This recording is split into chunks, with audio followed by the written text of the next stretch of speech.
Hello, I'm Gareth Walker and I'm here for the West Yorkshire Football Show with some post-match reaction to Bradford City's defeat at home today against Burton in League One. How disappointing was that first half performance? I thought we were absolutely shocking in that first half. And it's a really, really sad way to lose that proud home record that we had. I think we'd only lost twice at home last season. Obviously, Tranmere with the shithouse win in March, and then the Doncaster when they probably outplayed us earlier in the season. We were unbeaten at home this season. We'd only lost once in the league. And then we turn out that performance today in the first half, which just wasn't good enough. There is a worry that performance has kind of been coming. We were really slow out of the blocks against Lincoln in the last home game and nearly got punished. But the sloppiness and the carelessness on the ball today, every time we got it, we seemed to give it away. And we just invited Burton onto us. And it was just a really, really poor, really sad way to lose that home record. And I know we've got to put it in some context. I keep banging on the podcast about how we've come so far in the last 18 months. We're going to hit a bad run at some point. We're not going to steamroll League One. We've got to remember where we've come from 18 months ago and how well we've done. And the players and the staff have rightly had a heck of a lot of praise, rightly so. They deserve all the praise that they've had over the last 18 months. But that shouldn't stop us from pointing out how poor that first half was today. And like I say, I feel it's been coming, given how poor we started the game against Lincoln. Just really, really sloppy in possession, really careless. And it looked like certain players weren't at it, just weren't at their 100% level. And it needs to be a lesson to some of those players who weren't at it today, that they can't drop off it even a little bit, because if you do that at any level, but especially when you've stepped up a level, if you drop off it just a slight little bit, you'll get punished, and Burton did that to us today. All the talk before the game was that Burton had come and play spoiling tactics and slow the game down and waste time, and we needed a strong referee.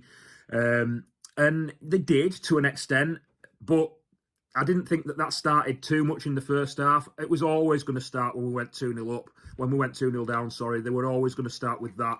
And if we thought that they were slow and wasting time in the first half at 0-0, what did we expect them to do when we started the second half, when they were 2-0 up in the second half? But yeah, I just felt like all the anger and the apoplectic rage at the referee and the time wasting of Burton in the second half was a bit pointless, really, because we should have been directing that anger and that frustration at our first half performance. The number of times we were just off it and gave the ball away, like I say. Yeah, so Burton played well, to be fair to them. I heard some comments on the radio on the way home from Gary Jones, and he was talking about how they outnumbered us in midfield and how Tommy Lee and Max Powell were far too deep and almost sitting on top of the centre halves, and they needed to be further forward in order to close the space down in midfield, because when attacks broke down, there was just too much space in the midfield for Burton to use. And he was right, and I totally agree with it, what he said. And there's also the argument that Alexander left it too late to make changes to the formation. He should have seen what was happening in the first half and changed it then, not waited till half-time to bring Cookie on and change it. But yeah, just being off it and not at it 100%. And that, like I said, that needs to be a lesson today. The second half was better, and obviously towards the end of the game, we get the goal from the penalty. It's a Stonewall penalty. But I don't really remember their keeper having too many saves to make. There was lots of pressure. It felt like it was building at times, but then it'd just dissipate and it'd fade away. Or there were a couple of times Metcalfe had a shot from distance when he was would have been better off playing someone in down the side. I thought Humphreys was really poor in the first half down the middle. A number of times he gave the ball away. One time he didn't make the run because he knew he was offside, but he just shouldn't have been offside there. There was no excuse for him being offside. He was far better when he went out wide, which raises the questions that we've had before about why we're playing him down the middle when he looks better out wide. Yeah, Cookie came on and we went more direct, and he caused their centre-halves much more of a problem than Kavanagh had. But yeah, we lost that game with the first half performance, and we gave ourselves far too much to do in the second half.